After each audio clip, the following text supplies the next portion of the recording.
To each of you and to the Muslims around the world, Ramadan Mubarak. In gathering together this evening, we honor a sacred tradition of one of the world's great religions. For the Islamic faithful, the iftar dinner marks the end of the daily period of fasting and spiritual reflection that occurs throughout the holy month of Ramadan. Have a very blessed Ramadan. Thank you very much for being here. It's a great honor. Wake up to reality. और आज मैं आपको बता दूं,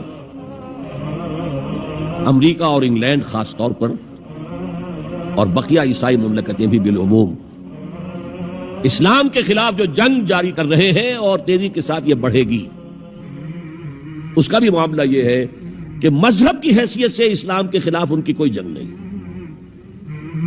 जब Bush कहता है कि हम तो इस्लाम के खिलाफ नहीं, सही कहता है, सच कहता है। तुम यहां आए, तुमने चर्च खरीद के मस्जिद बना ली, सिनेगॉग यहूदियों का खरीदा और मस्जिद बना ली। हमने कभी रोका तुम्हें? तुम नमाजें पढ़ते हो, हमने रोका? रोजे रखते हो, हमने रोका?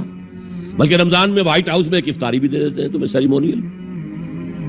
तुम्हारी ईद है, बकरा ईद है, हम कॉमेमोरेटिव स्टैम्प्स जारी कर देते हैं, ये ईद का जो है डाक का टिकट है और ये बकरा ईद का है। तो मजहब से तो हमें कोई इतराज नहीं, लेकिन इस्लाम का सियासी, माशी और समाजी निजाम, nothing doing. We will not bear it.